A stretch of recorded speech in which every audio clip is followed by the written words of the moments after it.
Hello, my name's Henry. Tonight I'm going to go into something a little personal.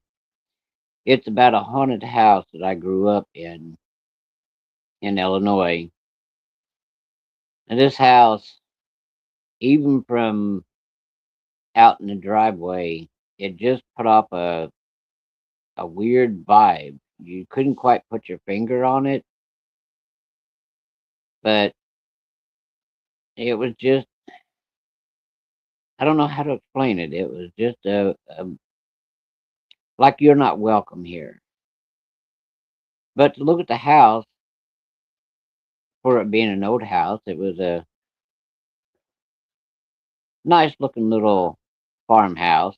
I mean, it was 2-story and big, but to get to this place, you come off of the main road, the main gravel road, and you went down a long, long lane. The lane was probably a little bit over a quarter mile long. And this house, like I said, it was a 2-story house. It had a fence around the yard, and my parents were glad of that because it would keep me in the yard when they didn't want me out of the yard. But like I said, the first time I remember seeing it with my parents, it it had a foreboding, I guess you'd call it, ambiance to it, or I don't know. It just put out a vibe, and anybody and everybody that come there got the same kind of vibe. It's like you're not welcome here. Danger lies here. Well, my dad had went around looking around for a place, and he found this property, several acres. I mean, several hundred acres, and a farmhouse, and it was in pretty good condition actually. But like I said, when we seen it, it just screamed a vibe that you're trespassing. You're not supposed to be here. But Dad sold Mom on it by just telling her, "Oh, come in, look, it's got hardwood floors, fireplace, it's good condition, lots of rooms." Well, none of us could really shake it. You just couldn't shake the vibe it put off, what it was saying to you. And that's something that when you go looking for a house to buy, rent, whatever, listen to your gut instinct. I don't care how desperate you are. I don't care how cheap the rent is or whatever. We didn't and we paid. So I'm just telling you as a little forewarning, just trust your gut instinct. If your gut instinct, you look at the house and the gut instinct tells you that you're not welcome there or something just feels off, take a warning from me. Just don't. You will regret it. Trust me. We did. Now I'm going to be honest about this here. None of us, even though my dad's dead, none of us ever got over the trauma of what happened there. You never do. It's always, no matter if you move to a mansion or you move to a total different state, that's always going to play in the back of your head.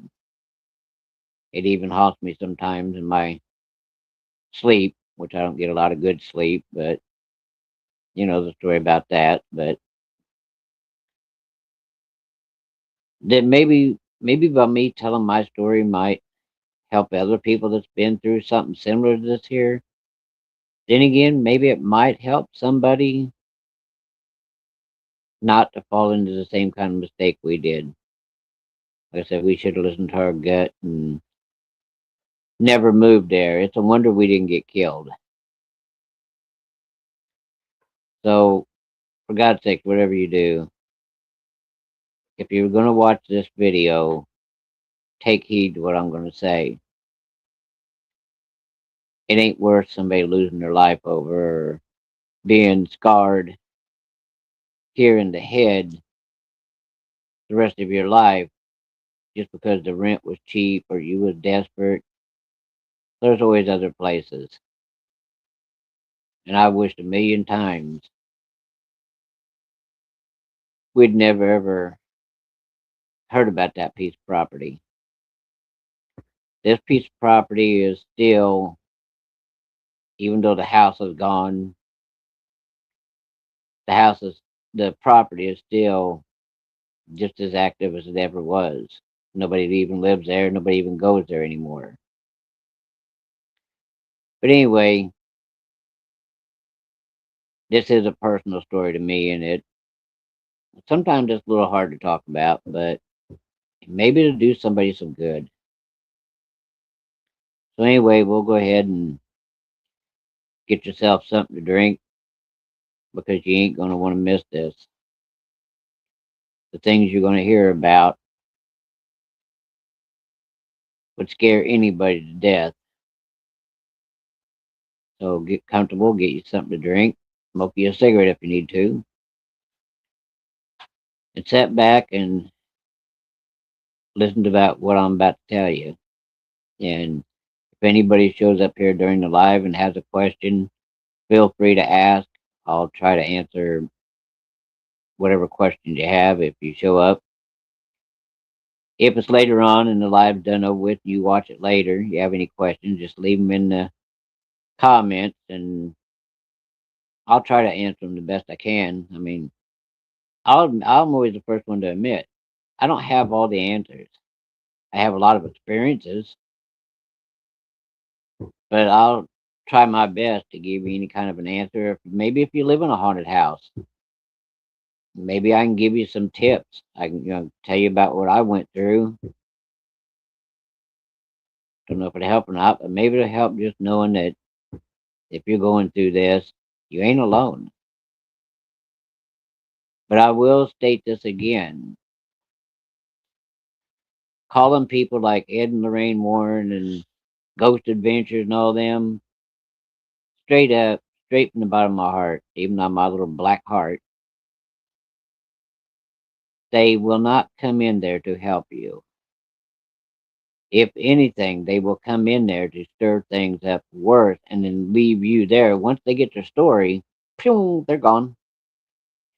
And most of these new ghost hunters, like Ghost Adventures, Taps, all them people,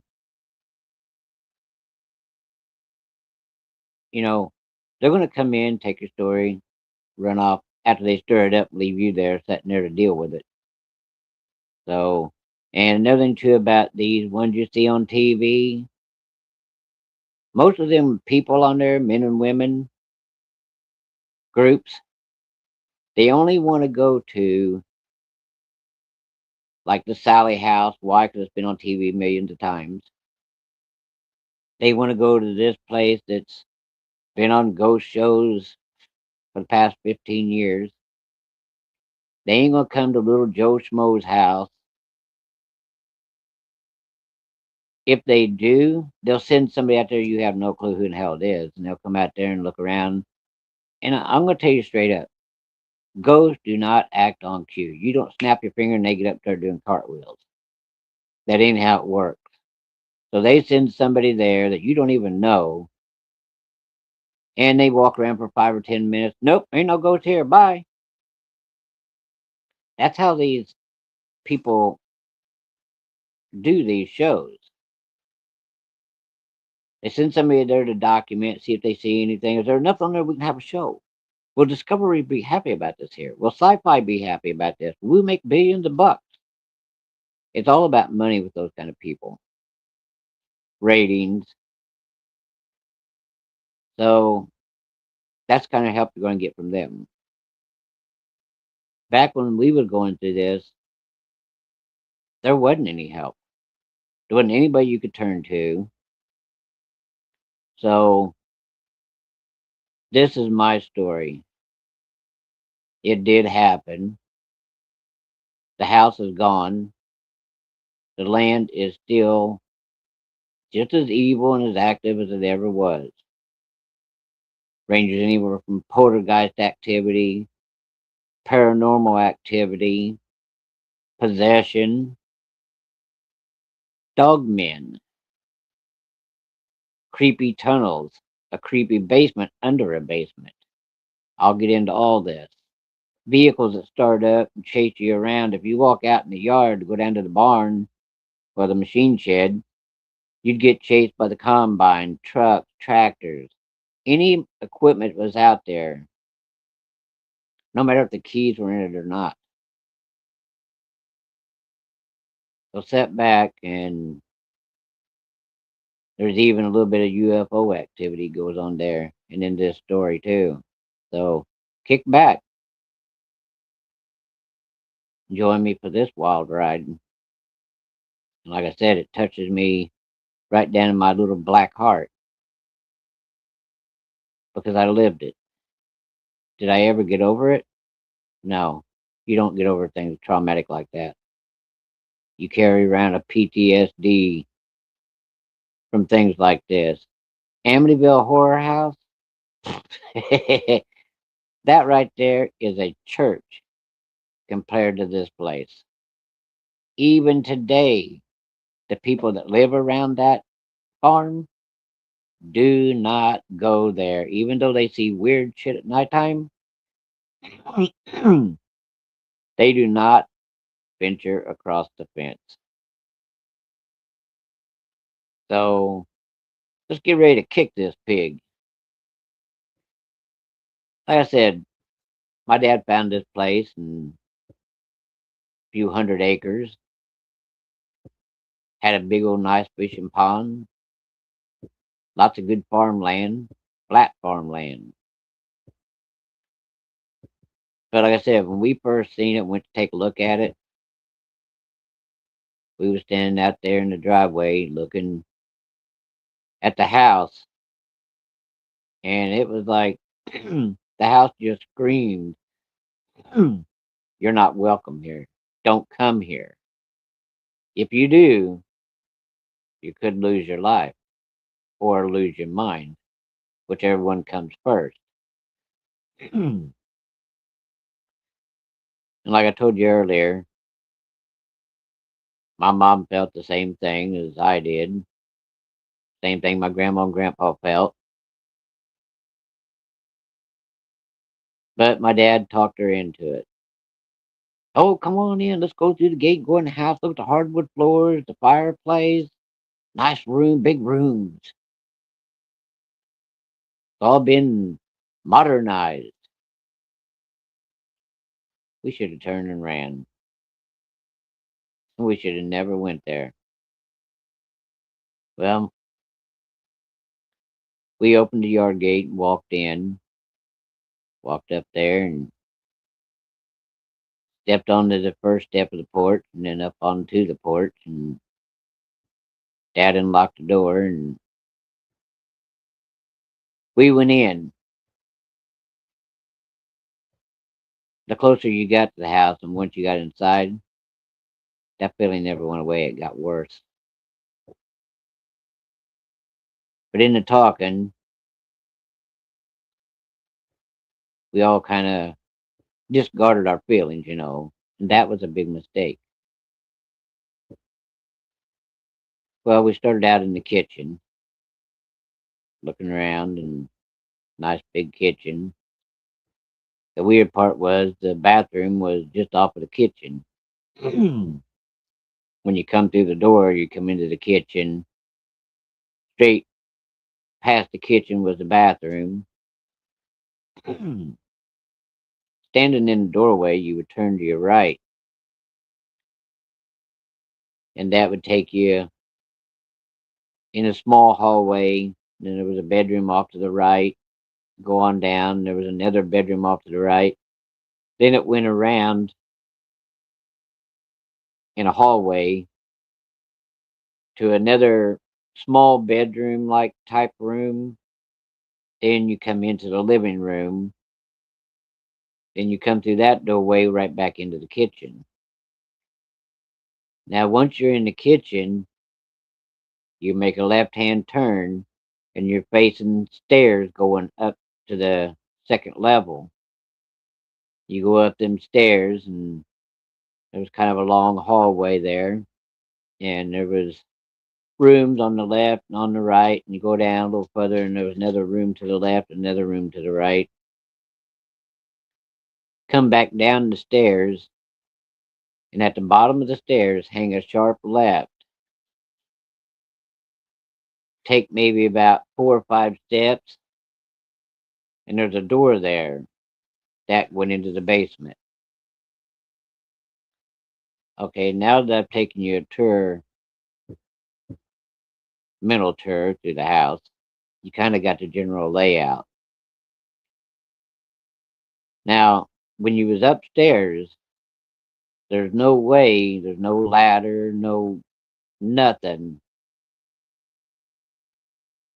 So you would just come out the window onto the roof of the porch, and from there is about a 15-foot drop. If you went in that long hallways upstairs, that was a straight down drop. So it wasn't like nowadays, where you got to have some kind of a fire escape. Back in those days, the only fire escape you had was a window, and you just tie the sheet and bail out. It wasn't like today, where you have to have all these safety escape routes and all that crap. Hell, there wasn't even a fire extinguisher in that house. But anyway, a few days had passed, and mom and dad was getting everything ready. They'd signed the papers and took the place over. Well, we had lots of people helping us, and they was all the same way. You sure you guys want to do this? This place is out in the middle of nowhere. Yeah, place just gives you the creep. I mean, you got the creep when you turned off of the main road, come down that long lane. You could just feel it. Of course, my dad just kind of blew it off. Oh, you chicken shit. Come on, let's get stuff in there. Well, the first few days, all you had was just weird feelings. Felt like you was being watched. Felt like the walls were closing in, like it was crowded. But how the hell could it be crowded? It was an empty house. That's a hint. That's something you want to watch for. Anyway, we started getting stuff put away. We carried all the stuff in, the furnishings, the couch and chairs and beds, dressers and tables and utensils, decorations for the walls. And mom spent the whole next 2 weeks just getting everything in order. And like I said, at the first couple of weeks, we didn't really feel anything. I mean, other than just creepy feeling, like you was being watched. You turn around and look, thinking somebody was staring at you from the doorway. At nighttime, it was even worse because them old houses, they do settle, but it just it seemed like it was noisier than what it should have been. You expect a little bit of creaking and stuff from an old house, but I don't know, maybe it was because of the feelings it was putting off, the vibes and sleeping in a new place. Well, my dad was one of those ones that you didn't want to be scared of dark around him and be one of your kids, because if he was, hey, he'd break you of that real quick. But deep down, I found out over the years that there were certain places he wouldn't go either. But it was one of those things, do as I say and not as I do. So we was when we first started noticing things, it would be like you'd set a glass down and like from the sink. You'd set it over on a table and you'd turn around and maybe to get something to wash your hands and turn around to grab the glass, and the glass was on the other side of the table where you knew you hadn't been. Or, you know, you'd take your boots off and set them someplace only to find out that they had been moved to another room. Silverware, plates, same way. Or you'd turn on the TV, and of course, back then, there wasn't a lot of stuff to really watch. There was like Bonanza and stuff like that. But mom was into them soaps, so she'd turn on Young and the Restless, and the living room, go into the kitchen to tidy up something or put something away, and come back, and the channel would be flipped. Well, we kind of noticed a little bit, but we trying to just blow it off as just a weird coincidence. But as time went by, you couldn't write everything off. You couldn't explain it all. Well, my dad worked at a factory, and farming was going to be his part-time thing, and if it went well, then he would give up his other job and just farm. But not knowing how well the crops are going to grow and stuff, he kept another job, a full-time job, and his brother come out to help farm when he was at work. That ended up being a big fucking mistake too, but that's a story for something else. Well, I said we started getting settled in, started noticing different things. Well, because of the weird vibes, my mom refused to let me sleep in any of those other rooms. And did I really want to? Hell no, I didn't want to. That place give you creeps, man. So they put a small twin bed in their room, and that's where I slept until later on. But here's something too I never could quite understand.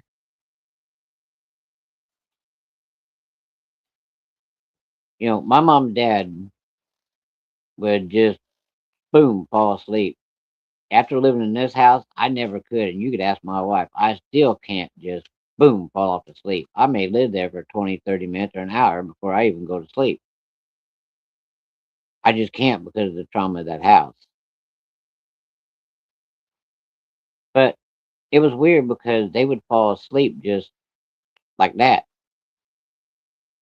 My bed, that little twin bed, one end of it would raise up. Sometimes it'd be the foot, sometimes it'd be the head of the bed, would raise up probably about a foot and then just drop. I'd holler. My mom and dad was over there out like a light. They didn't hear it. And I don't know how in the hell they couldn't have heard it echo in that room. 'Cause, I mean, these were big rooms. The ceilings were like 10 foot, I think they were, close to around 10 foot, 12 foot, somewhere around in there. They were high ceilings and hardwood floors. And there ain't no way they could not have heard that. And being a kid, I'd jump on that bed trying to get between them. Oh my God, my dad would get mad. Ooh, what are you doing? My bed just raised up and dropped. Get back in your bed. It's dark. Get back in your own bed. If I get up, you're going to wish I hadn't. Do you want to walk with her and get in your bed? Or do you want me to get up and whip your ass and put you in that bed? Well, I was scared of my dad. He beat your ass. If the sun didn't come up right, he beat your ass. Just over anything. He told me one time, he said, I get up in the morning and just look for a reason to beat your ass. And it never seems impossible that you always give me a reason. So I don't know which I was more scared of, him or what the hell started going on in that house. But I got my ass back in that bed because I didn't want no ass beating. Well, mom, would wake up. Maybe he just had a nightmare. I don't care. My son is not going to be scared of the dark. Parents can sometimes be contradicted. Sometimes it turned to a screaming match between my parents because they had no clue what had just took place. Well, every night was the same way. My bed would bounce. I'd jump in bed and get hollered at. Sometimes get my ass whipped and put back in my own bed. Well, my mom got tired of that, me getting my ass beat, and she thought, okay, maybe he just needs a friend. Meaning, like back in those days, they had the Raggedy Ann and Raggedy Andy doll. They were a boy and girl doll. Well, somebody give my mom this doll, and I was with her. I could tell she didn't like the doll, but I did. It had bib overalls on, striped looking shirt, just like a farm boy. So she was like, which I didn't know that she had had a problem with one of these things before. Had I known, I wouldn't have thrown such a fuss to have it. And it was used, but I took it, and it was hell, it was the same size as me. It was like having a brother, just one that couldn't talk back, and one that couldn't steal your cars and wreck your farm machinery.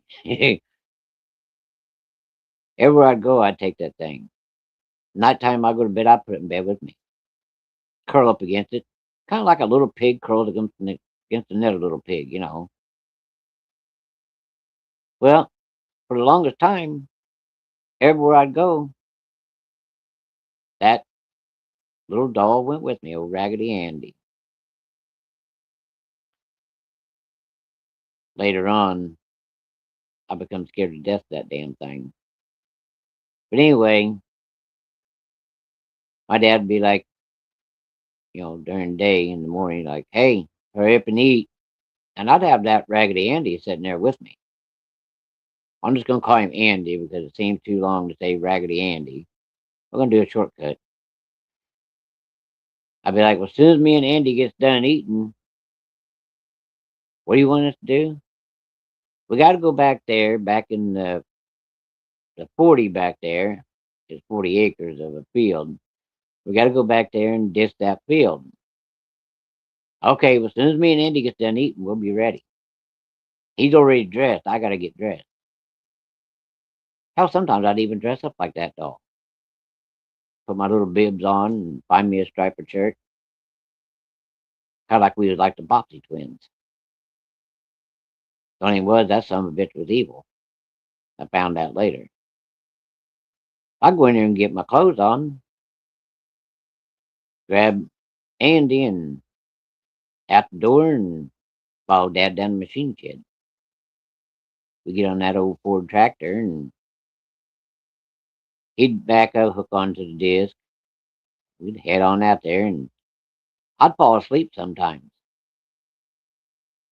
And that old tractor, it had a cab on it, and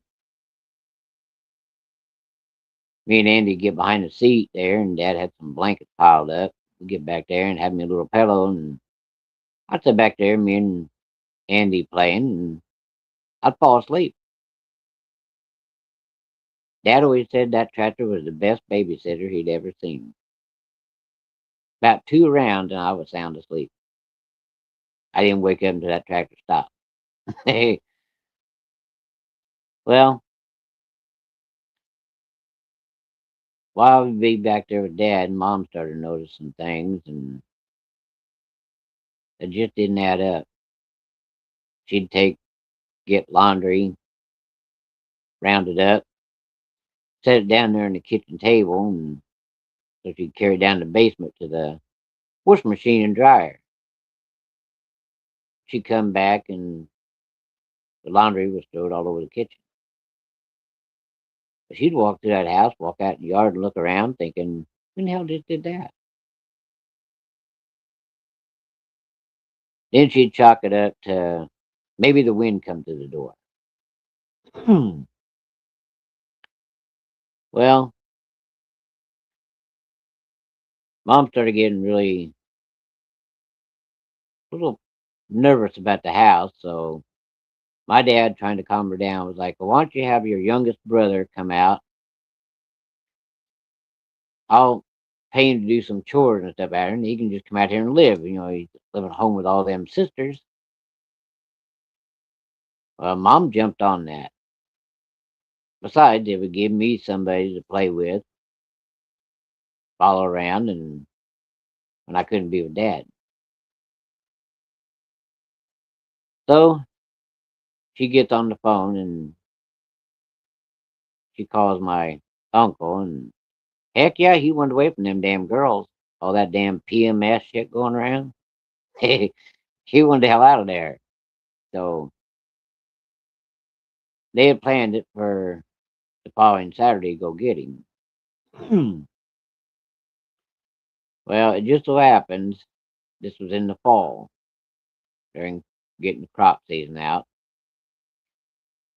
They'd had a great big giant corn bin, metal one made by Butler. It was there just right off from the house there, along the edge of the field.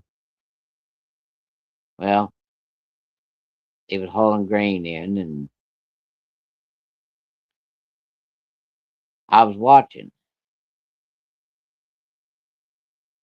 Well, my dad kept telling me, he said, "I'm going to show you something, and you listen to me." And my dad only wanted to tell you one time, if you was lucky. He walked me over there to the side of the big 2-ton truck. He opened the door. Truck was running. He pulled this lever. I watched him pull it, and that truck bed started going up.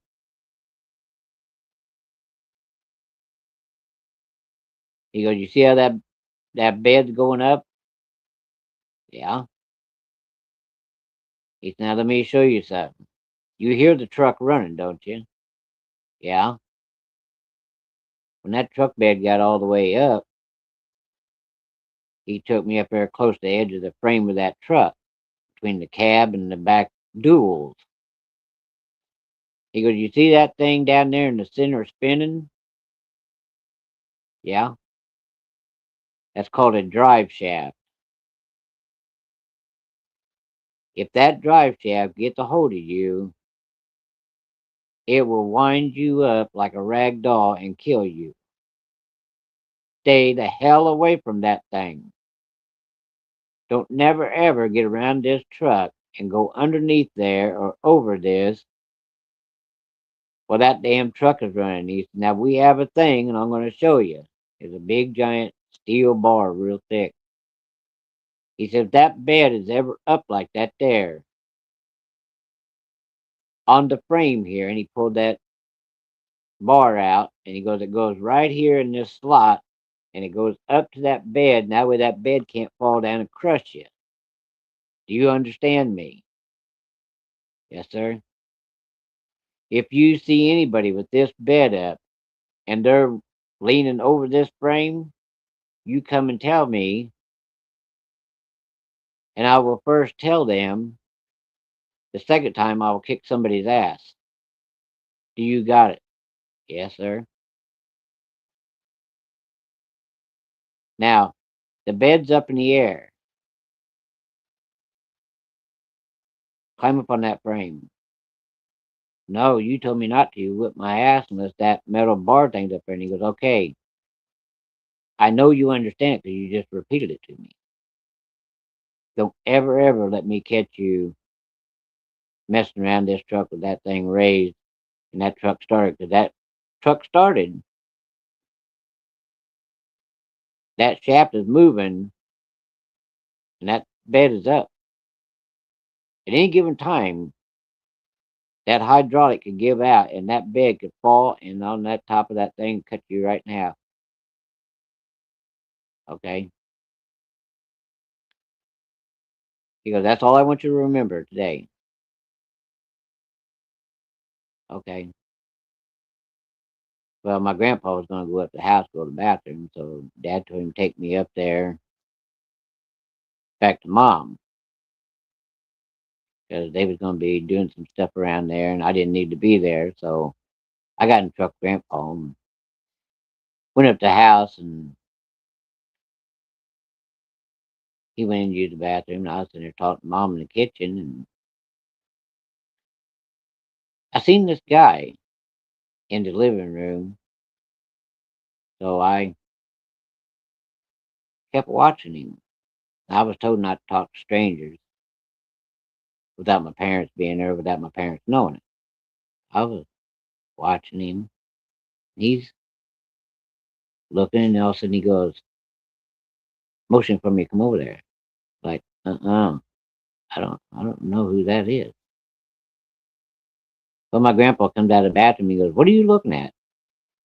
I said, "I swear I'm down. I saw a real tall guy in there in the living room."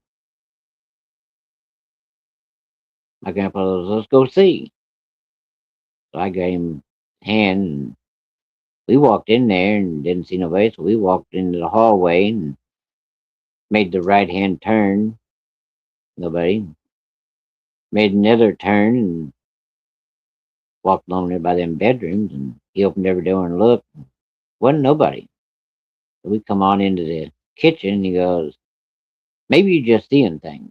Maybe you just imagined it." Okay. But he looked solid, but okay. I trusted my grandpa. So grandpa got him a big old jar of iced tea and peanut butter and jelly sandwich and headed out the door. He got in the big truck and headed back. So I'm sitting there talking to Mom, and she goes, "Well, did you learn anything?" I said, "Yeah, I learned I'm not supposed to be around that damn truck." I started explaining to her about the lift on it and the drive shaft. She goes, "Well, see, at least you learned something today." She goes, "But there's one more thing. I don't want to catch you going into the basement. It's got a concrete floor down there, and if you fall down them stairs, hit your head, it'll kill you dead or break your neck. Do not go down them stairs without me or your dad or some grown up holding your hand." Okay. So I'm sitting there, and she goes, "I got to use the bathroom. You sit here at the kitchen table." Okay. So I'm sitting there at the kitchen table eating my bologna sandwich, drinking my tea. I see the cellar door, basement door, starting to creak open like somebody is peeking through it. I'm watching it, thinking, well, that's weird. And door just kept coming and it stopped, and it opened a little further and stopped. A great big tall guy was standing in there, and he was like, uh-uh. My mom's using the bathroom, has the door shut, you know. She a woman, and I was a little boy. So I'm sitting there like, no, I ain't supposed to go over there. If I come over there, my mom catch me by the door and that door's open, I'll get my ass beat. I tell my dad I'll get my ass beat twice. No, I don't care what you do. I ain't coming over there. You want to talk to me, you come in here. My mom hardens out of the bathroom. Who you talking to? Nobody. So me and Andy sitting there, and this guy just keeps like, come on. No. We are not coming over there. When my mom gets done, I didn't hear her. She opened the door and come out, and I'm standing there. I told you I ain't coming over there. And my mom goes, "Who the hell are you talking to?" I saw me and Andy was playing a game. I thought I pretend like I was talking to somebody over here, and he was asking me the same thing who I was talking to. I didn't want him to know, so I didn't tell him. So went on a day or two, and I kept seeing this guy different places in the house. Come here, come here. No. Well, one day I was playing in the living room. My mom was in the kitchen doing dishes, and this big tall guy comes out of the hallway into the living room where I'm at playing with my little trucks and toys, trucks and cars and combines and tractors and stuff and little farm animals. And Andy's sitting there, and I see him come into the room, and there ain't no place I can go. I'm on the ground playing, and he's standing right there in front of me, probably about 2 foot away from me. And I kind of look up, following his legs all the way up. The dude was tall. He could have been a basketball player. He goes, "Hey, want to have some fun? What are we going to do?" He goes, "We'll play hide and go seek. Can Andy play?" Sure. He would like to play. That right there should have been a tip off, but I was a kid. He goes, "I'll close my eyes first, and you and Andy go hide, and I'll come find you." The guy covered his eyes, started counting. I take off running down the little small hallway, make the turn, go back to the bedroom. Well, I went underneath the bed, me and Andy. Them covers, they went all the way to the floor. So I heard them boots coming down that hallway. And I looked at Andy, I was like, "He's coming." I heard them boot steps stop at the door. Door open. He come in there. I watched him walk over to the bed, just his feet, and he's standing there, and I'm looking at the toe of his boots, and I'm deathly quiet, just laying there. Now the toe of his boots is on one side of the bed, but this guy somehow leaned across that big giant bed of my mom and dad's without touching the bed. And when he raised that blanket up on the other side, his head was upside down on the floor, meaning the top part of his head was on the floor and he was looking.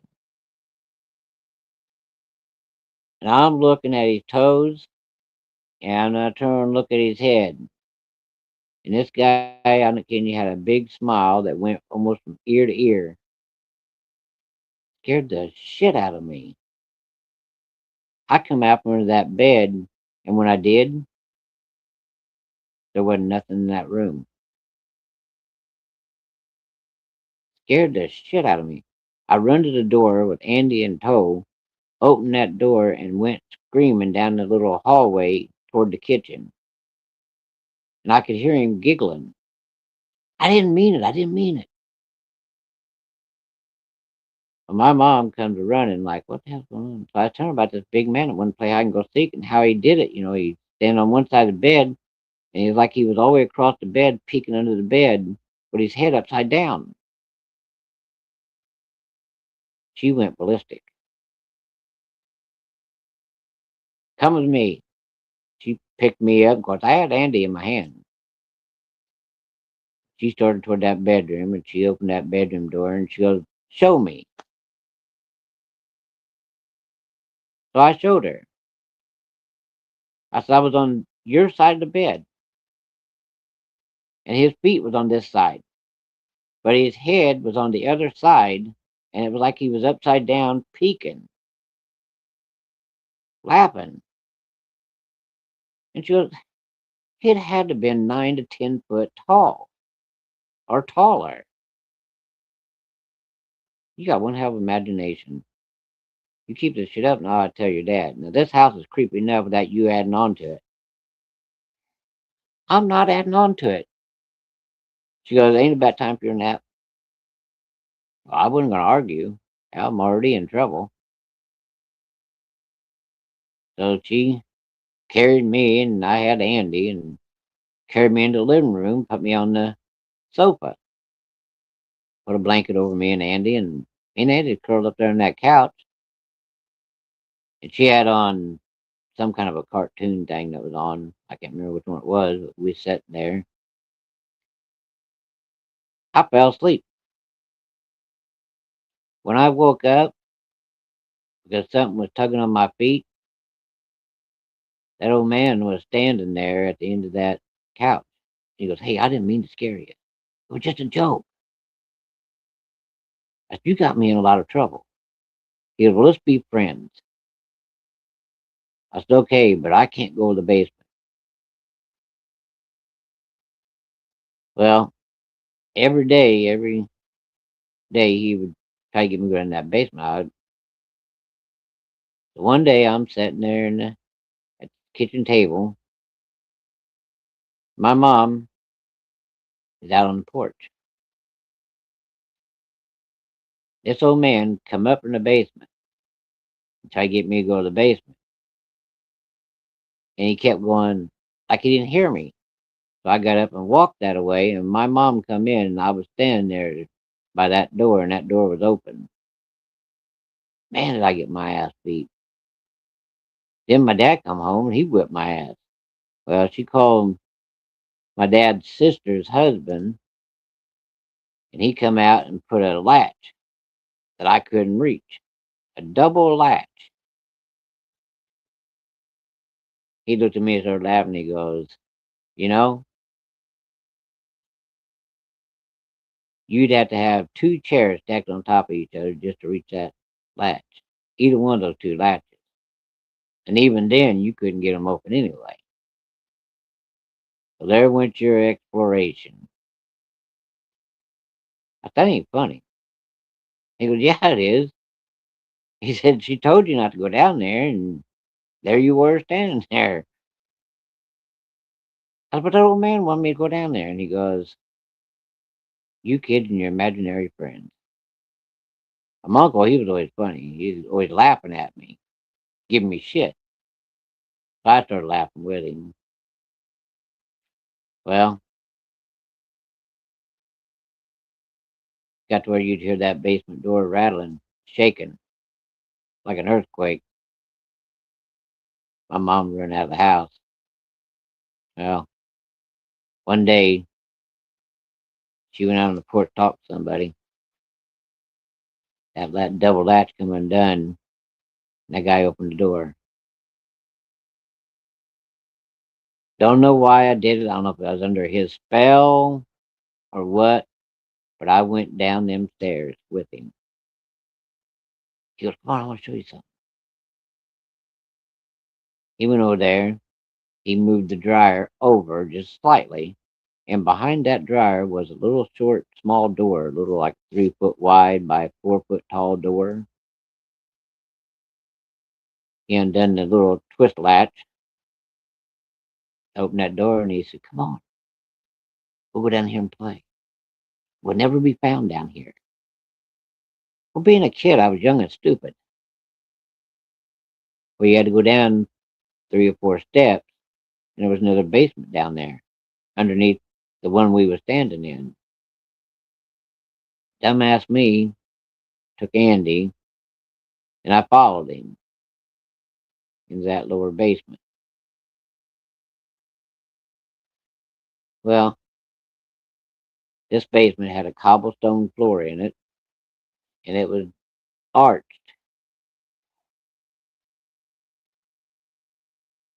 I didn't see no light, but it seemed like it was light in there.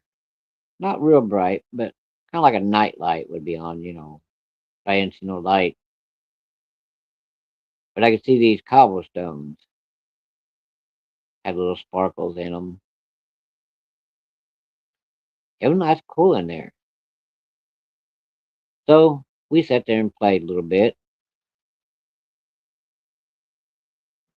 My mom got done talking, and he said, "We better get back upstairs.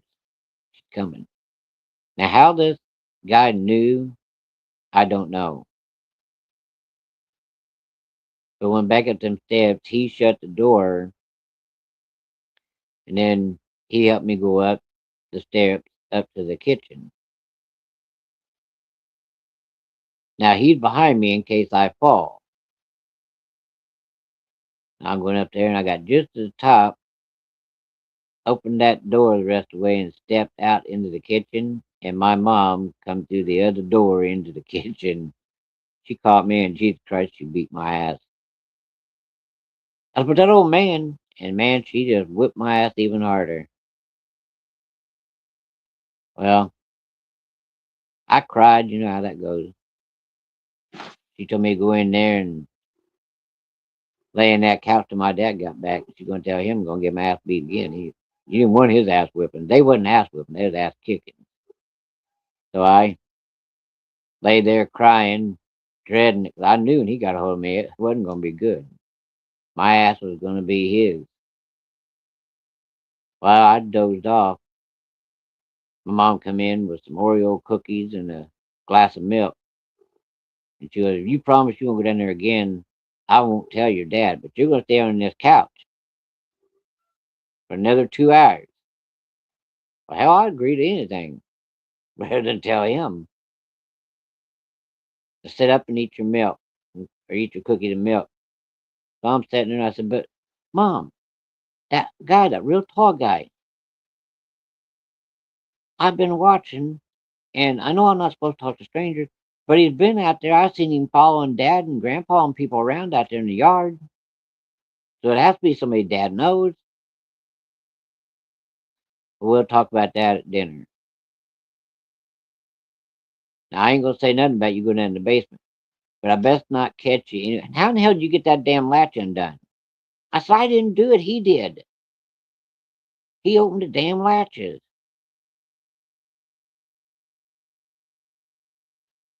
"Get up off the couch."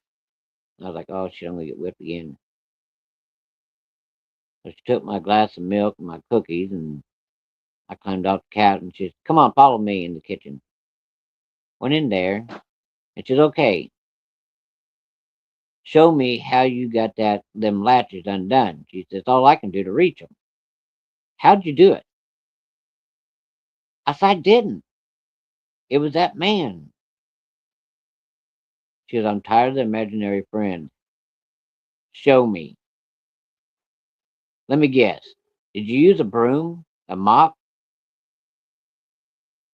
"No. But see on these here hook latches they had? There was a spring, and you had to pull that spring back, then lift that off of there.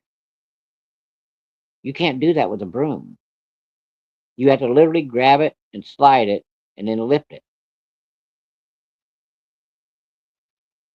She gave me a broom. I tried it. She goes, "There's two chairs. Did you stack one on top of the other?" I couldn't even lift them chairs, let alone move them. Them was them old metal kitchen chairs, them heavy duty ones. These here were them white and silver, had silver legs, and they was white and red, kind of like striped chairs. That had the cushion seats. And some bitch was heavy, especially if you was a little kid. I couldn't do it. And I kept telling her, it wasn't me, it was that old man. "What do you want with you going into the basement?" I said, "You want to go in there and play." Well, I didn't say nothing about the other basement. I just said we went in there to play. I said, "How come Mom getting in trouble? Andy went with me. He didn't get in trouble." She goes, "I've had enough. Go wash your hands in the bathroom. I got to get dinner for your dad and grandpa and the guys coming in from the field. So I took Andy in there and I washed my hands and mumbled to myself and dried my hands, come out. And she pulled out a chair and she goes, "You get up here and sit here where I can watch you and don't you leave this chair." Okay. So I'm sitting there and this old man again, he's peeking around the corner. Mm-mm. Mm-mm. My mom goes, "You talking to Andy again?" I was like, "Yeah." The whole time the old man just couldn't try and get my attention. I ain't gonna say nothing. Get my ass whipped. I didn't have it whipped one time. So it ain't long when here come my dad and grandpa and uncle and some other people coming in to get ready for dinner. And I was like, "Oh God, she's gonna tell him," but she didn't. My dad come over to that and he goes, "You been getting in trouble?" "No, me and Andy just been playing and we took a nap." He goes, "You sure you ain't done anything to get in trouble?" "I ain't done nothing." My mom just trying to give me a look, and I didn't do nothing. Been playing and sleeping, trying to stay out of trouble. He walked on past me, went in, washed his hands, and everybody come in, took their hats off, and scattered around the table. So we're sitting there, and Dad, he was talking about how things are going, and my mom listened for a little bit, and she goes, "I got to ask a question to all you guys here and sitting around the table. Is there anybody out there when you guys are working that's taller than you guys, older guy, real skinny kind of? I don't know anybody like, seen anybody like that. Why?" "Yeah, just curious." And I'm sitting there thinking, "Oh shit, I'm gonna get my ass beat." "Be quiet, mom." My dad looked at me and he goes, "You see anybody like that?" Well, I knew if I lied, I was gonna get my ass whipped. If he found out I lied, like, "Yeah, where'd you see him? Out there with you guys?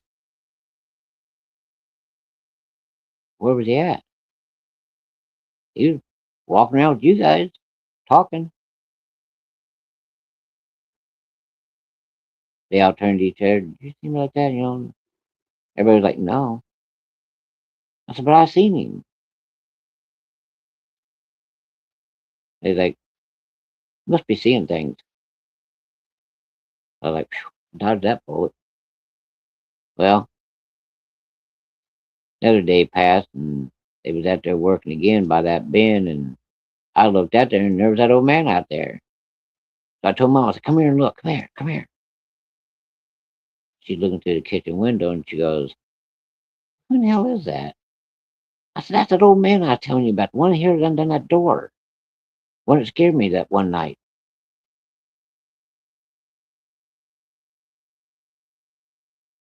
I'm gonna walk out there. I said, "You ain't leaving me here." She goes, "I'm gonna watch and see if he comes to the house with the rest of those guys." Well, when later on when the guys come to the house, this guy didn't come. So my mom asked my dad about it. She goes, "I seen a guy out there when you guys was out there working." Dad goes, "There wasn't no tall guy out there. Older guy, real tall." Mom goes, "Yeah, he was almost a head taller than the rest of you guys." I said, "I don't tell you you're talking about. We didn't see anybody like that." Well, come day when my mom's little brother's gonna come out to stay. So we go pick him up and bring him at the house out there, and this day we was getting all his stuff put away, and next day he kinda wanted to rest a little bit, so I went out with my grandpa. I was supposed to stay right with him. Well, when I got out there, Dad goes, "You got Andy. You got your trucks and tractors and combines and stuff. I'm gonna put you in a spot. You stay there and don't move. Don't move from this spot." He took his boot heel and drew a great big hard circle in the dirt. He said, "Now I'm telling you, don't get out of this circle. We got the truck running, the bed's raised. We're trying to get grain in that bin. Stay in that circle. If not, I'll beat your ass." So I'm sitting there playing. They empty one load and they go. My grandpa takes off with the truck, big 2-ton truck, come back with another load. And they tip it and let it go into this here auger, goes up and drops it in the top of the bin, fill up those bins. So I'm sitting there and that guy come over and he goes, "Hey, wanna have some fun? As long as I can stay here in this circle." He goes, "No," he said, "I done talked to your dad." He said, "It's okay if you go with me." I said, "You sure?" "Yeah." So I got up and I looked at that circle and he's standing on the outside of the circle. And he goes, "Come on. We're gonna play follow the leader." I said, "But I ain't supposed to leave this circle." He goes, "It's okay, you're with me. I'm a grown up. Now you and your mom both have seen me talking to your dad and grandpa out here and everybody else, so I know all these people." Well, that convinced me, and that was a big mistake. I watched him. He climbed over the first part of the 2-ton truck frame. Then he stepped across the drive shaft that was turning. Then he stepped across the other part of the frame. He was like, "Your turn."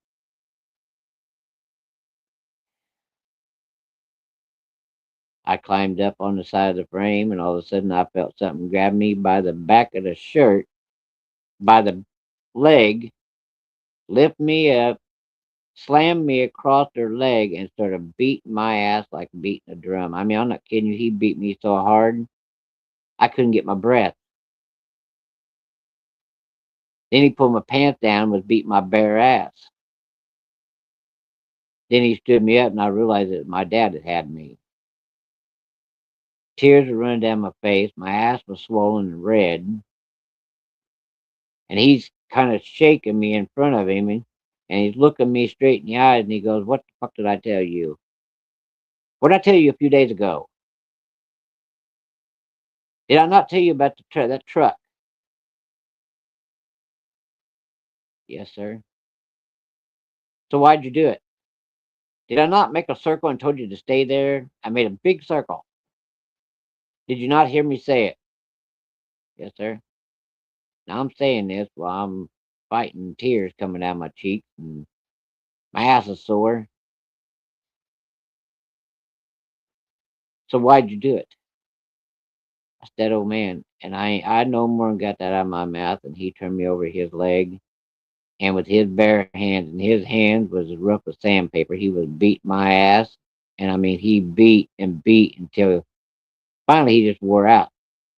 He stood me up again. And he goes, "Are you ever going to do this shit again?" "No, sir." My grandpa goes, "Hey, he's had enough." "No, by God, he ain't. He could have got himself crushed or killed that damn drive shaft." My grandpa goes, "I'm going to tell you one more time. He's had enough. Henry, go there and get in the truck. I'm going to take you back up to your mom." And I started to walk off. My dad got me by the shoulder and spun me around. And he goes, "That's the best goddamn thing you can do. Get the hell away from me. Get in that truck. You stay with your mom. I don't want to see you the rest of the day." Well, that broke my heart even worse. I was bawling all the way to the truck, and I got in the truck with my grandpa. And he goes, "You just got to understand, your dad's hot headed, but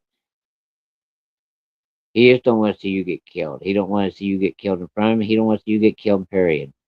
He just has a tough way of showing things.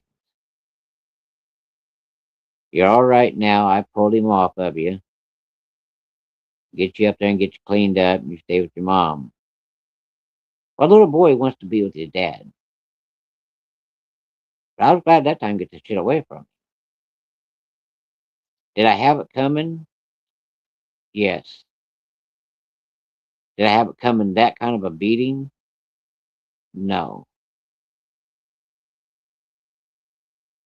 But I did disobey, so I did deserve punishment, but not like that.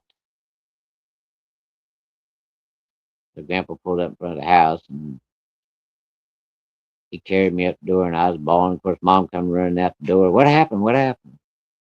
Grandpa explained to her. My mom set me down on the ground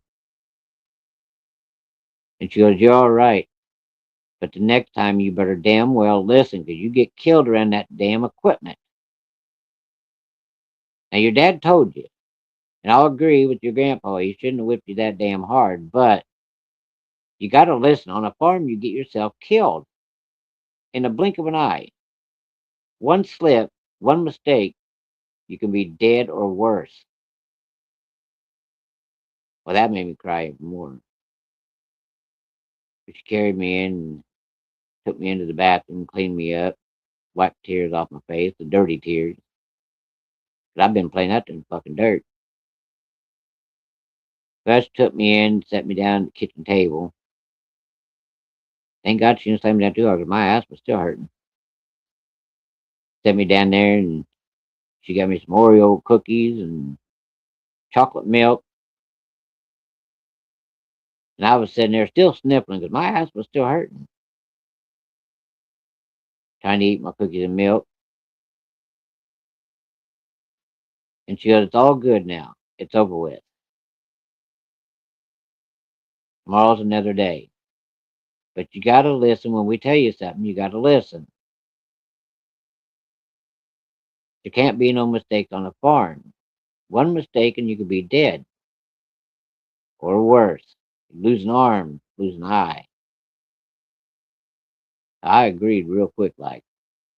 My ass cheek couldn't take no more whipping that day. Well, we was sitting there. I was eating my cookies and milk, and she was doing something with the stove. The refrigerator door come open, and there was probably about 4 dozen eggs in the fridge. That refrigerator door come open, and one by one, them eggs went flying through the air and hit the wall. And I'm sitting there watching them like they're being launched at one at a time out of the fucking refrigerator. And my mom, she turns and looks at me, and she sees an egg, and she's like, "Doing the same thing I'm doing." I'm like, "Where did it go?" Like, where the hell did that come from? Refrigerator door's wide open, the egg cartons are wide open, and these eggs, one time being picked up and thrown across the room, hitting the wall, splattering. She grabbed me and run outside with me. Scared the shit out of both of us.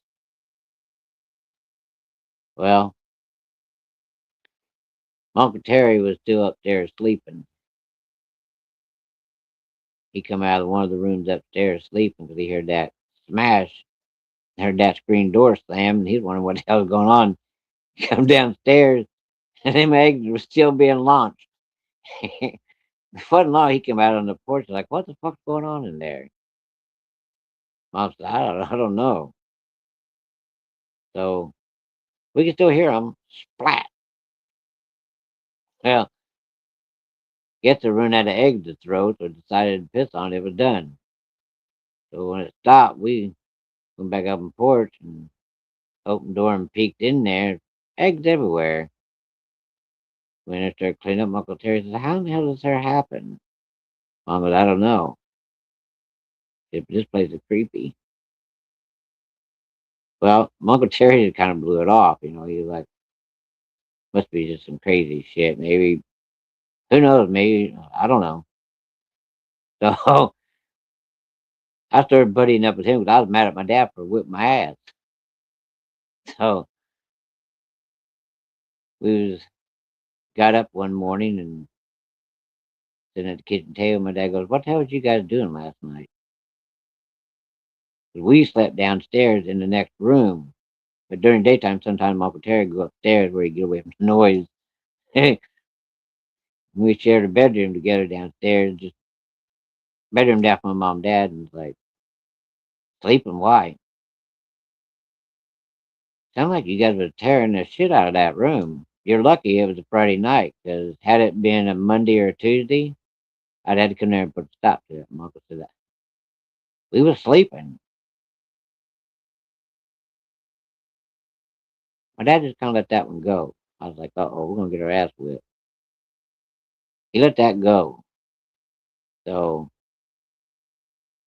later that day, my uncle said, hey, he said, you know that stuff I brought? He said, you remember them great big boxes? I was like, yeah. He goes, I got one of them AFX racetracks. What the hell's an AFX racetrack? He said, we put it together and it's got a plug in. You plug it into the wall, and he said, got these little guns. It's got the wires attached to the track.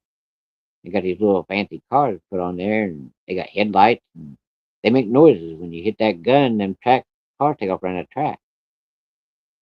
I'd never seen anything like that. So we decided we was gonna get that racetrack down and put it together in the bedroom. Well, hell, it took up the whole goddamn floor. It went under both beds. He had a bed and I had a bed. It went under both beds, around the room. Made a couple of loops. So we got it all put together, got it plugged in, and put the cars on there. He had like 8 or 10 cars, but you could only use two at a time. So we played that the rest of the day. That night, come time for bed, and we was down there eating a late supper, and mom and dad went in and watched the news. So I told my uncle, I said, "The place still gives me the creeps." He kind of laughed, and we was sitting there eating, shooting shit. Mom and dad, they got up and went to watch the news and see what the weather was going to do, and we put our dishes in the sink. We headed back to the bedroom. We was gonna play the track for at least 30 minutes before we went to bed. So heard mom and dad in the kitchen. We was getting them cars ready. We was having us a good time. About 11:30, my dad and mom come down the hallway and pecked on the door, and mom goes, "Yeah." My dad up the door and he goes, "You guys got just a few minutes, and y'all better go to sleep because y'all getting up early in the morning." He said, "I mean it." So we decided we'd get at least 4 or 5 more laps around the track. We here put them cars to bed, and we got in bed. I got Andy in my bed. Heard mom and dad's door shut, so we knew we better not get up doing that because he'd whip our ass. So we're laying there sleeping. Now he's in one twin bed, and I'm in another twin bed. There's only like a 2 to 3 foot gap between our beds. I started dozing off, and I heard my uncle, "Hey, sleep." I said, "Yeah, just about." He goes, "Did you hear that?" I said, "Hear what?" Sound like the closet door. Well, now I'm awake. What'd you hear? Closet door. So I peeked and looked. And the closet door, it would move and squeak. Eek, eek, eek. What the hell? I pulled them covers up over my head. And all of a sudden, that door, I'm not shitting you, it slammed so hard and surprised him and bust the frame. Dude, I heard click. That was my dad turning on the light in the bedroom, in their bedroom. And I heard stomping coming. Here he come in his underwear and t-shirt. He flung that door open. He said, "You goddamn boys, I don't know what the hell you're in here doing, but whatever it is, you need to knock the shit off." Like, it wasn't us. It was a damn closet door. I don't hear no bullshit. I'm going to show you. And he walked through that closet door and he opened that thing and started looking. Moving clothes, looking. Moving clothes, looking. When he got done, he said, "There ain't a goddamn thing in here. Get your ass to the bed and quit fucking around." We didn't dare argue with him or say nothing. Hell, he come around and backhand you. He shut our light off and pulled that door shut, and I heard him as he headed down that little small hallway. "I mean it. Get your ass to bed." Dude, we just laid there. Sometime I fell asleep. My uncle fell asleep, and I could hear something. What the hell's that noise? Well, you know how when something beside you is missing? Yeah, Andy was missing. I started feeling around with my arm. I couldn't find him.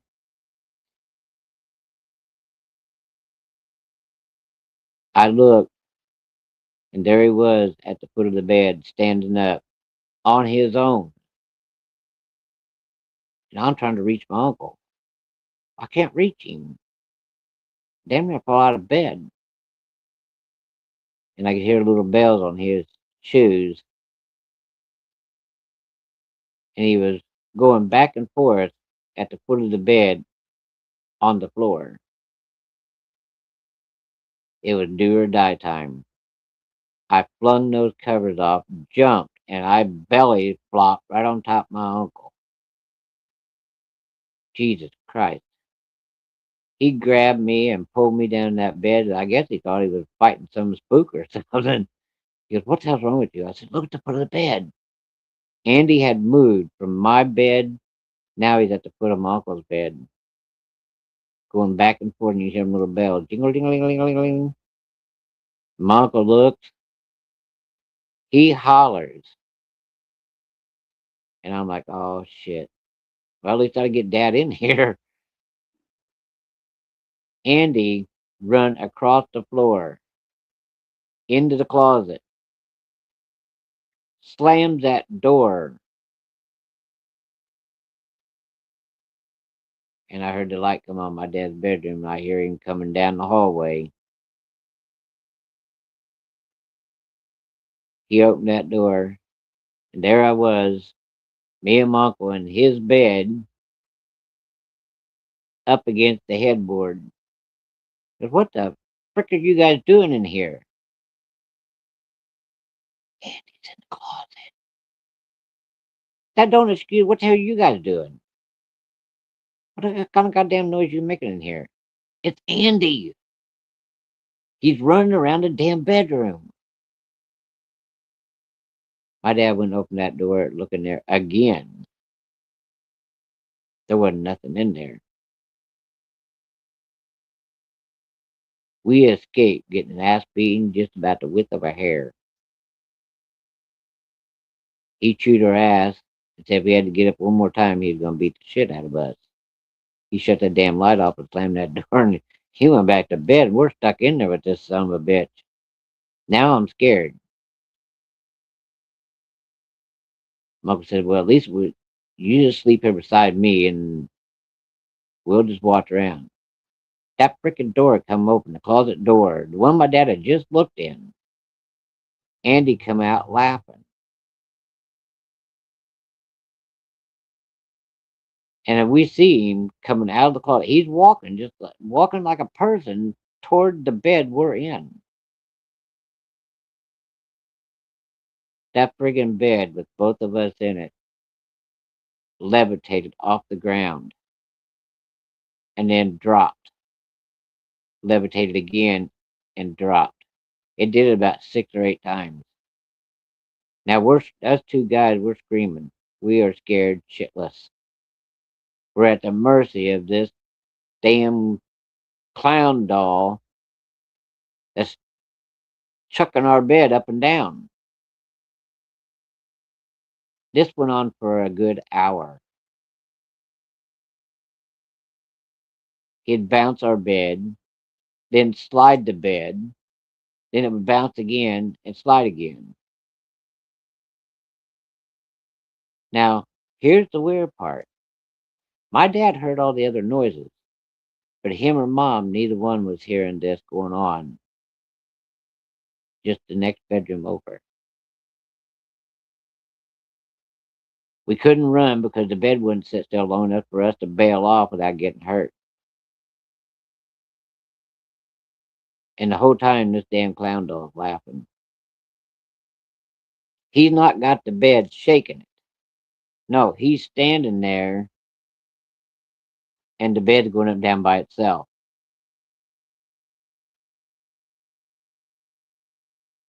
Finally, my dad got to go to the bathroom, and I guess that's when he heard it, and he come running down there. Him and my mom come running. When he opened the door, the bed had fell one last time as he opened the door and looked.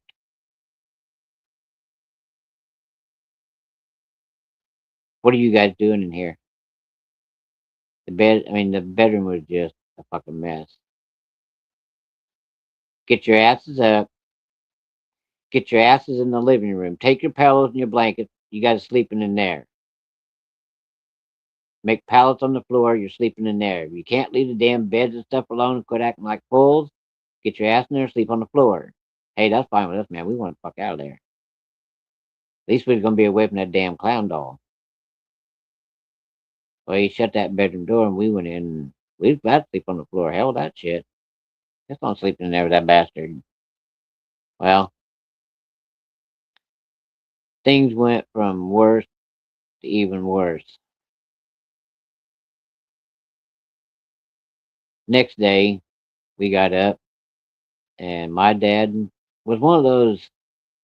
He could stay sober for a couple weeks, month, and all of a sudden something would snap, and he would just take on. Hell, he might be gone 2 days. He might be gone a month on a drinking binge. We got up, and he had gone, so we thought, well, maybe he just went to town to get something.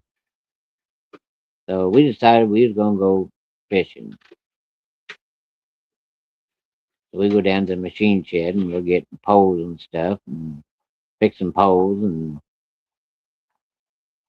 while we was down there, we kept talking about that damn clown. I said, I want to do the son of a bitch. I don't care if it is mine. That son of a bitch ain't sleeping in our room. I'll burn that son of a bitch. Uncle said, I'm glad you feel about the same way. He said, we find that son of a bitch. As long as it's daytime, we take that to the damn trash can and we'll burn it.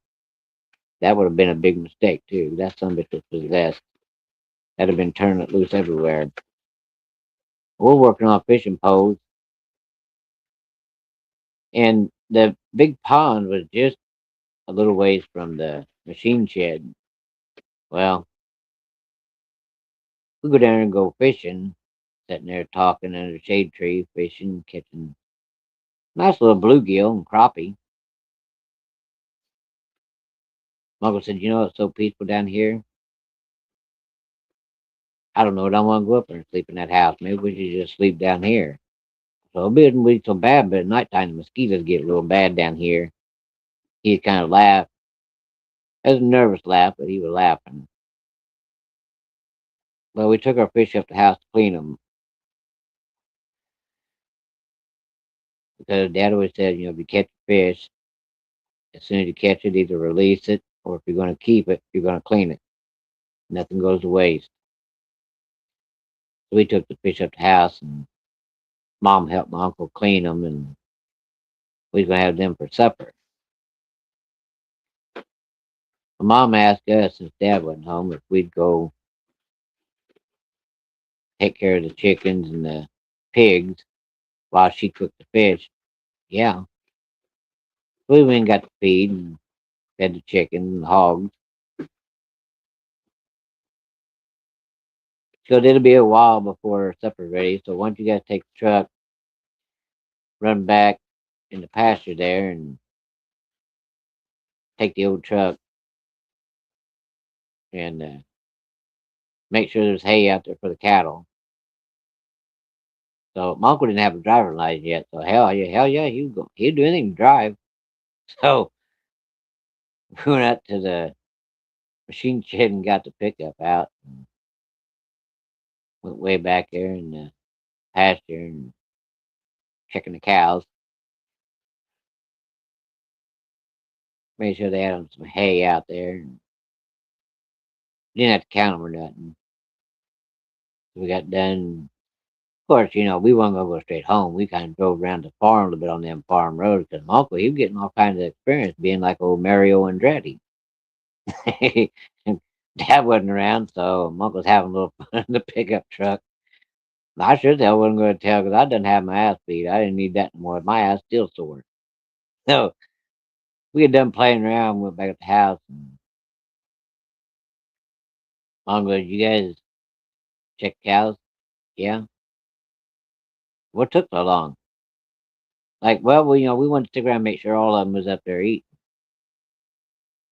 But she knew damn good and well we was back there playing with a truck in the field. But she didn't say nothing, so we sat there eating fish, and nobody said anything. And finally, my mom opened up her mouth and said, she goes, "I don't know when he's going to be home. He took off on probably on another one of his damn drinking sprees. That's hard telling. You guys are going to have to pick up the slack. Help me out around here." Okay. Some uncle, he just sat there and kind of laughed a little bit. Well, it went on a couple weeks. We woke up one morning, and by the time we was waking up, here come the other old truck we had, and it was Dad. I guess the bars dried up, and the hooker said no, so he got to come home. So, seen coming down that long old gravel driveway, and dust just a rolling, kind of like a bad omen. Anyway, we headed outside and checking on the hogs, and the hogs were there just out in the small, like part of a weed patch, and they'd ate the weeds down, just not far from the house right there. Went out there and made sure they had water in the tank, and make sure the big feeder was still full. Come in, and Dad was still outside farting around down by the machine shed, so we went on in the house. Thought, well, fuck, we just ignore him because we didn't want to stir him up. He might be hung over. Who knows? We sitting there eating. He come in like he just went outside to smoke a cigarette. Come in. You guys checked them hogs this morning? Yeah, we just checked. You sure you checked the hogs? Yeah, we were just out there. You want to look at our boots? I'm going to ask you boys one more time. Did you guys check the hogs? Well, my uncle, he was a little scared of my dad, but he did have a short fuse. But my dad, he had about 2 inches on that fuse. He was scared of my dad.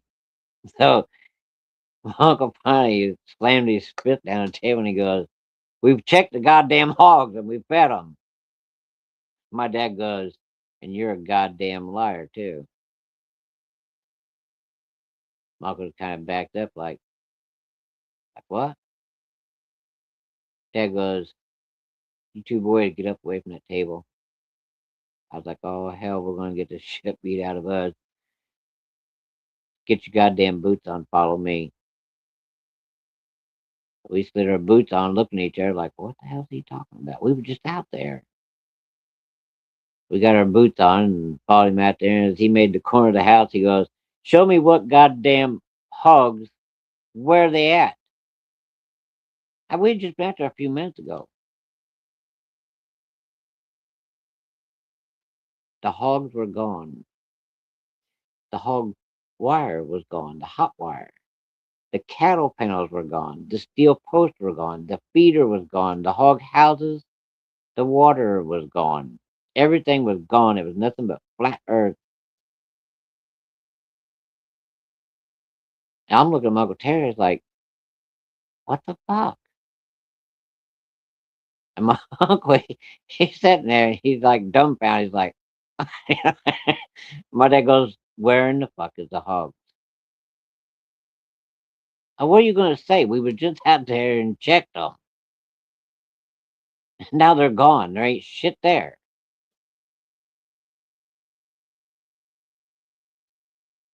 He goes, let's get in the truck. You boys lying about the hog. What the hell you going to say? They ain't there. There ain't no way you can prove that you fed and filled up the water tanks. Everything's gone. I mean, gone. There ain't shit there. So we didn't say nothing. We just got in the truck. Like, we don't piss him off any further. We're already confused. When the hell the hogs go? We were just out there. We fed and watered them. Got in the truck. And Dad's going to drive around the farm, see if he can see some tracks or something. Maybe he thinks maybe somebody stole them last night. We're driving around, and all of a sudden, Dad locked the brakes up.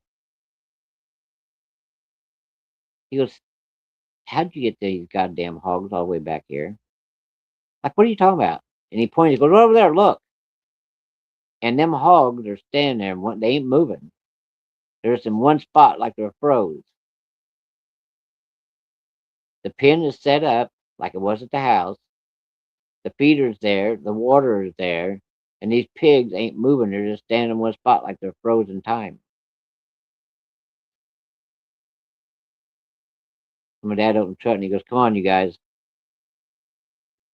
We walked up there.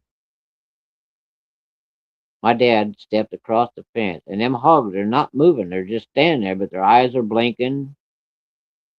Their tails are twitching. Their ears are twitching, but they're not moving. And my dad hauled off and kicked that one hog in the ass.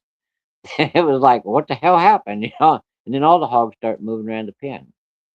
But they're kind of like they're druggy. They're dazed. Dad goes, well, I guess we'll just leave them here and let them eat the damn weeds down, but you goddamn boys lying. What the hell are we going to say? We don't know how them hogs got down there. We didn't do it. They were just up there at the house. Now's when the real craziness starts. My dad was home for a few days. Then he decided to take off on another drinking spree. So me and my uncle go down to the machine shed, and we're down there tinkering around. And we hear the door open to the machine shed, and we're like, oh shit, Dad's in here. So we're peeking around the combine looking, because we was up there working at the workbench. We seen something. Of course, back then we didn't know what the hell it was. We learned later on, the only thing we could think of was a werewolf, but it wasn't. It was Dogman. It got in there in the machine shed. Didn't hurt us, but we did see it come in there, and then it went back out the door, and we didn't wait around. We jumped in the old pickup inside there and opened that machine shed door up. We tore the hell out of there. Drove up the house and went running the house. Told my mom, "There's a werewolf down there in the shed." She goes, "You goddamn boys, you better not run all the fuel out of that truck. You better make sure you put gas in that thing, because your dad is. There's a werewolf out there. You guys are full of shit. Stop with the werewolf shit. The only thing we could think of was werewolf. Nobody was calling it dogmen back then. And this thing looked like a dog standing up. But if you remember the old werewolf movies, Lon Chaney didn't look nothing like what we had seen. That's the only thing we could think of. Well, nobody knew what they were. So mom said, "You guys need to put that truck down there before my husband gets home because he'll whip you guys' ass playing with equipment." We were scared. We didn't want to go out there with that damn werewolf. It's outside running around somewhere in broad daylight. Now, in the old movies, it was always at nighttime when you seen them. Kind of like vampires, you only come out at nighttime. So we stretched out as long as we could before we had to take that truck back. Of course, it was maybe like 3 city blocks about how far the machine shed was away from the house and that old road. So nothing doing. We thought we better do it before dark. At least in daytime we could see. So we got in the old truck and hesitantly, and Uncle drove real slow. We was watching for this damn thing, see if it was gonna pop back out again. Went down there, and there's always a gun in each one of these vehicles. So my uncle told me, he said, "Don't shoot unless you have to." But he said, "If you see that thing coming, let me know. Honk the horn, holler, do something, let me know." And he said, "Then shoot that son of a bitch." Okay. So he got out. He's looking. He goes up that machine shed door and he opened that big bay door open and come running back to the truck and hopped in. He's looking, trying to see if it followed him. I didn't see nothing. So we pulled in the shed and shut it off and sat there for a few minutes. I know he was dreading as much as I was getting out and having to walk back up to the house, but what the hell was we going to do? Stay in the machine shed all night and leave mom at home by herself? I don't think so. We grabbed the gun out of the truck. He made sure that son of a bitch was loaded to the hilt. He goes, "I can't hold on to you and hold on to the gun at the same time." So he said, "You hang on to my belt, Luke. You see something, you holler." And he said, "I'm going to be watching too." We come out of that machine shed door. He looked like Rambo. Come out of that gun hanging around. It was a slow walk, so my legs were short compared to his. I hung on to them belt loops. I said, "By God, I don't care if I pull your drawers off. You ain't getting away. If you are, you're going out there in your underwear." So I hung on. We was watching, got to the house. Mom goes, "What the hell you got to do with a goddamn gun? There's a werewolf down there, man." "Ain't no damn werewolf." You had been watching too many Lon Chaney movies. Like, we ain't either. We come in, we were scared shitless, knowing that dark's coming. So we still had to go out and take care of the animals. And it started, pole lights started coming on. And we're starting to get more and more scared because we ain't got no wolf bane. Like they do in the werewolf movies, you lay on top of the werewolf and he's dead until somebody moves it. We're sitting around and we're scared shitless, knowing that this thing's going to show up. Well, that night, time for the 10 o'clock news. My mom went in and turned the TV on. We followed. We wasn't going to be eaten by that damn werewolf. We're sitting there watching TV. All of a sudden, we start hearing banging and scraping on the house. And back in those days, we didn't have no damn pole light. You just turned the porch light on. And that's exactly what my mom did. Turned the porch light on. And when she did, there was umpteen glowing amber colored eyes out in that yard, just out of the reach of that pole, of them porch light. Them eyes were huge and they was wide apart.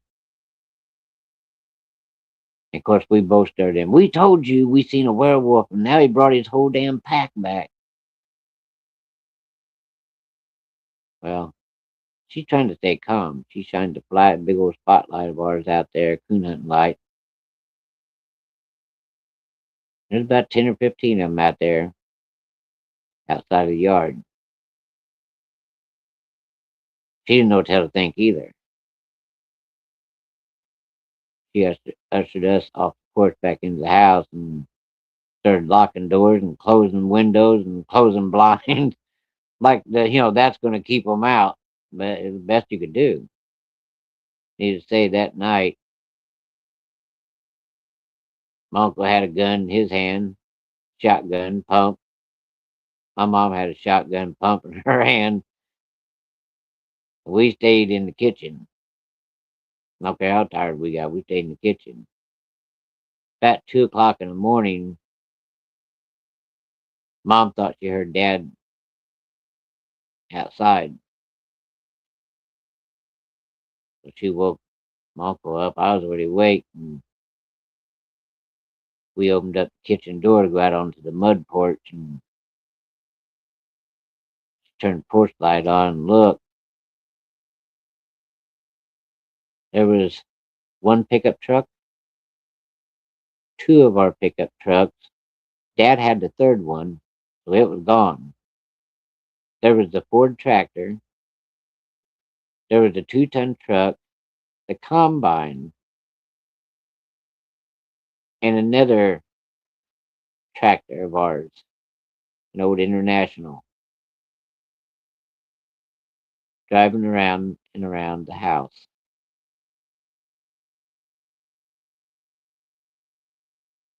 Now we're dumbfounded. The mom goes in and we follow her into the bedroom. She grabs a whole box of shells, gives my uncle a box of shells. We walk back in the kitchen out on the porch. Mom opened up that door and she started hollering. You best put them vehicles in park, get the hell out of them, or I start shooting. Those vehicles didn't come to a stop. They just kept circling the house like they was in a parade. My mom shot in the air 4 times. And still, they didn't stop. But then we noticed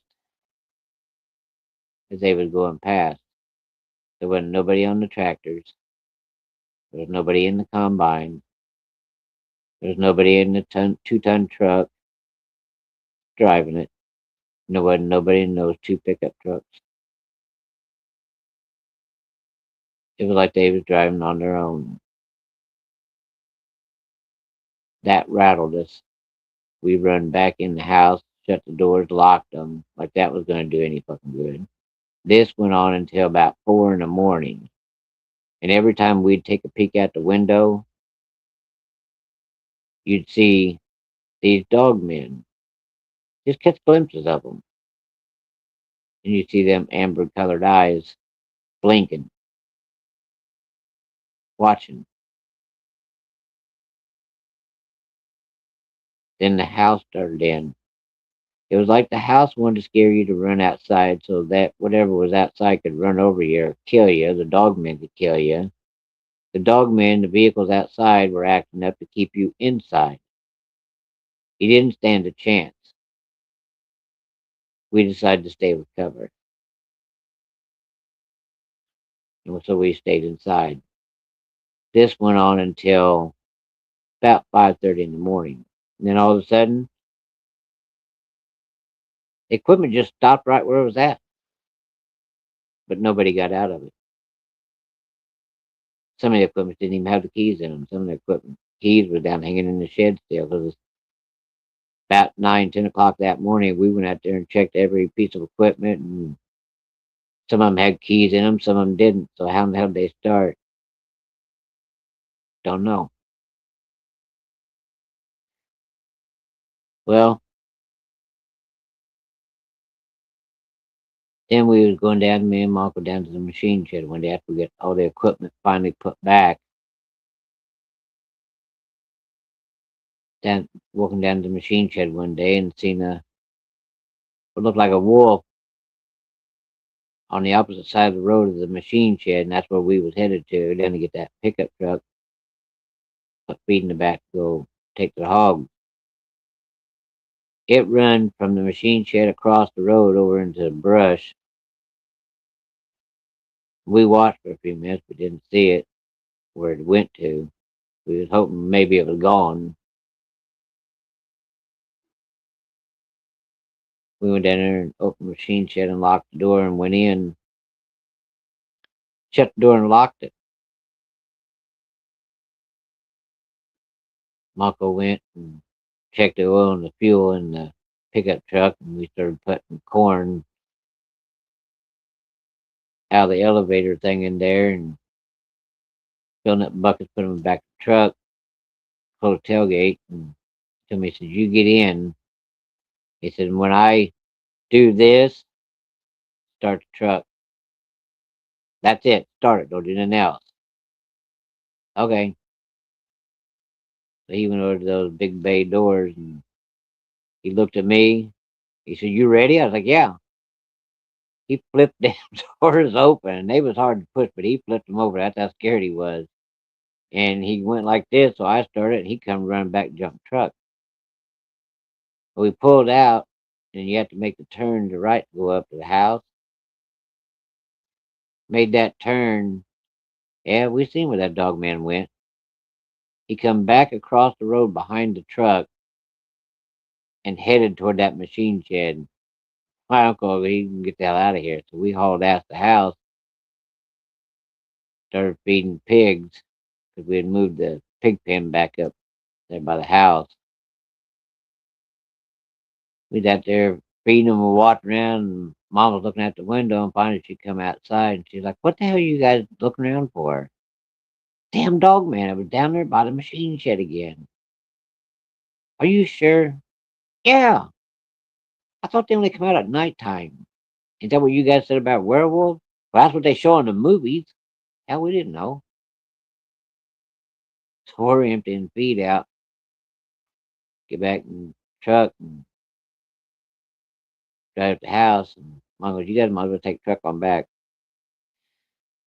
"What about that damn dog man?" I said, "You guys got guns."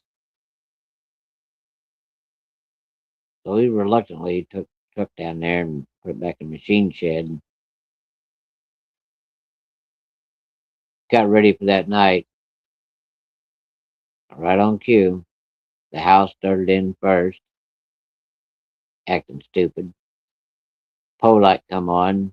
Next thing you know, down at the machine shed, we heard the combine start up, both tractors start up, all this equipment starting.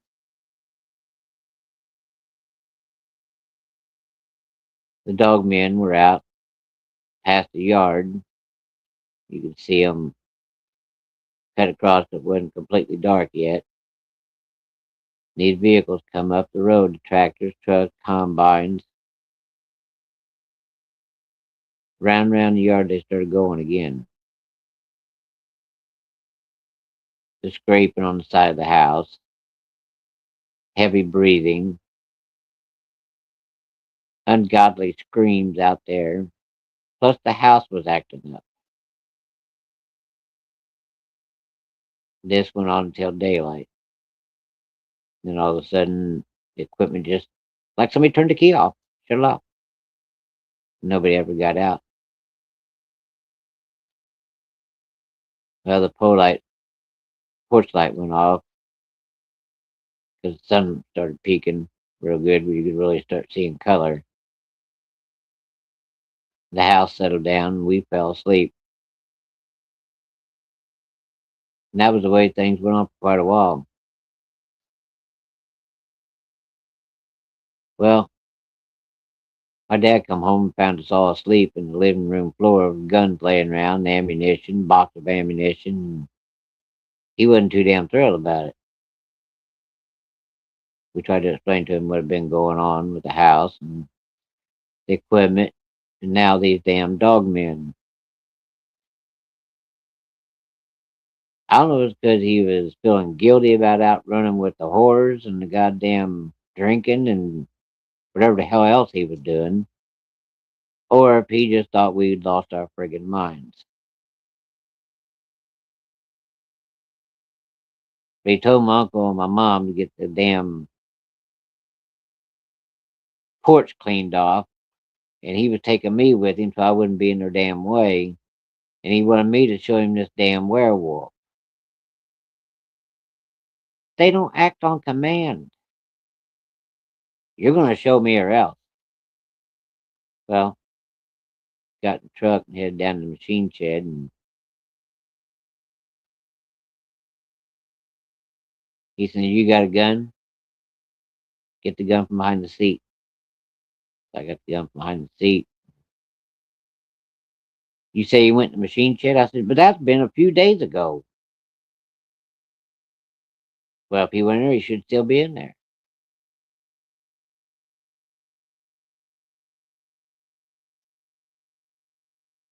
My dad took the key to the machine shed, unlocked it, opened that door,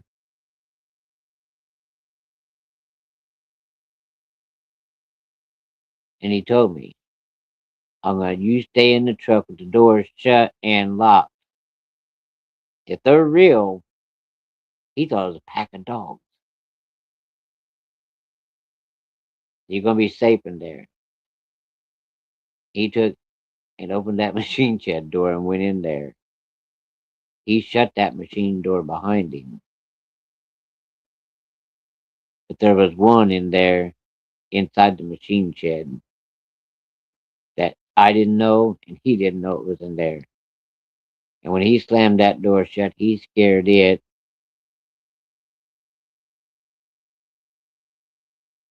He could hear it after he shut the door. He thought it was no dog or something. He'd go walk around and find it. He found it all right. It come out behind that combine that was used to that door being able to be opened. And his dad locked it. Nothing, I guess, hadn't figured out the lock on it. That thing hit that door a few times. My dad come around the other side of the combine, thought it was me trying to get in there. He's gonna whip my ass, and luckily that thing decided to go out the door instead of after him. But it tore that door plumb off the hinges and run out. My dad come running because he had just caught a glimpse of it, scared the shit out of him. He come running toward the truck. Unlock the doors! Unlock the doors! I was scared shitless. I unlocked the door and he got in and he said, "What the hell was that?" Back then we just knew it as a werewolf. I said, "The damn werewolf. Did you know the son of a bitch was in there?" "No, I didn't. I told you it had been in there before. I didn't know how in the hell it got in there. Because we always had to keep the doors locked, make sure nobody broke in and stole tools." We went flying up the house and he's telling mom's looking at him like he's nuts, like you had one too many beers. Maybe some bad women or something.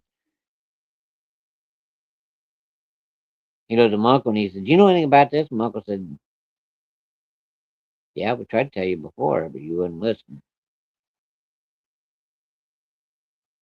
Well, Dad drank a few beers and decided he was going to put it whatever it was down. Later that afternoon, he got in the truck and drove back down there, and he got the old single shot shotgun out and handed it to me. He took his big pump shotgun and got out, and he goes, "If anything comes out of there, shoot that son of a bitch."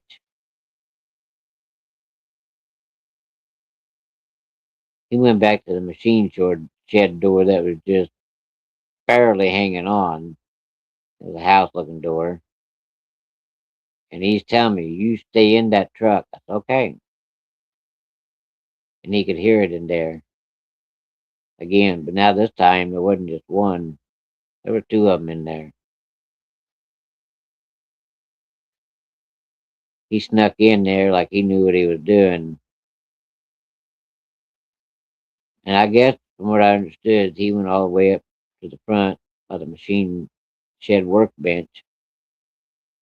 And these things heard him and was sneaking around, headed for the opening. But he decided he was going to cut them off and kill him. But he thought it was just one.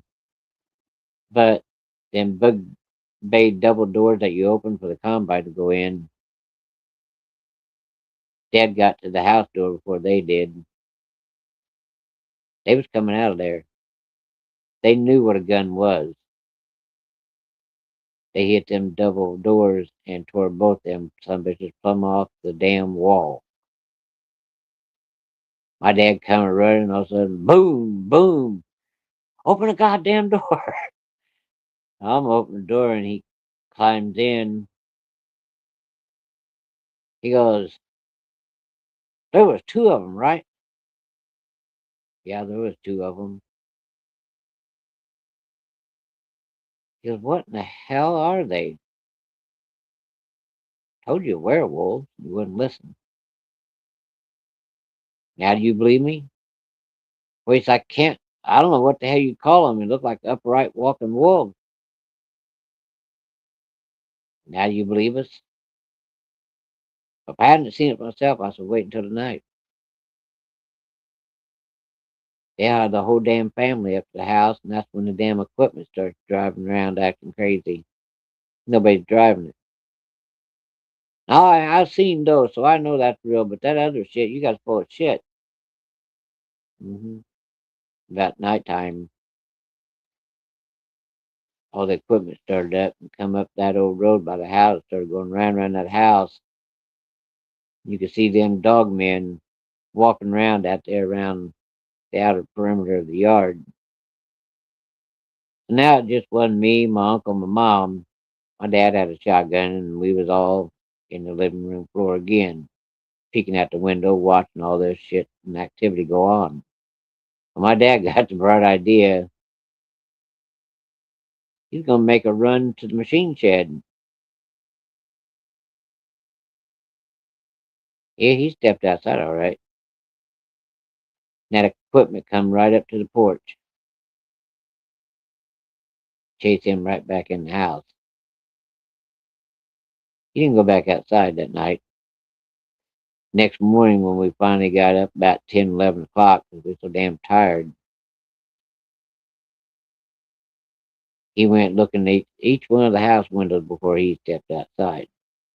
But when he went outside, he did have a shotgun. Like that's going to do a lot of good because you can't shoot something that you can't see. And if it's a dog man, you sure now ain't going to kill it with a shotgun. You got to be point blank.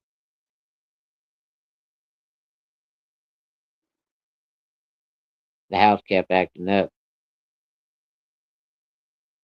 Well, this went on every day, every night. Just kept going on every night, every day. Well, just all of a sudden at one time, it just kind of just simmered down. Like, okay, maybe it's a fluke. How the hell you gonna explain it? Nobody can. You're just kind of winging it. We figured, okay, it's calmed down. It's going to stop. Well, it was calm for about 2 days. Then my parents started asking me why that old man was asking me to come down to the basement and play. I said, well, that wasn't the basement he took me to. There's another basement down there. Well, now they are confused, as if they didn't know, and they didn't. So I took them down there and showed them. And moved the dryer over. They moved the dryer over, and sure enough, there's that door. There's that big basement down there.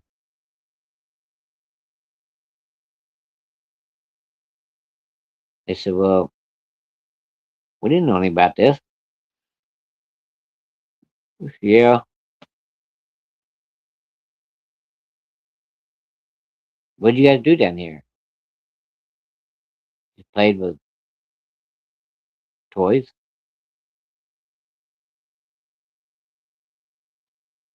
That's all. Yeah. Well, we went back upstairs, and mom, dad, now they're really confused. My uncle.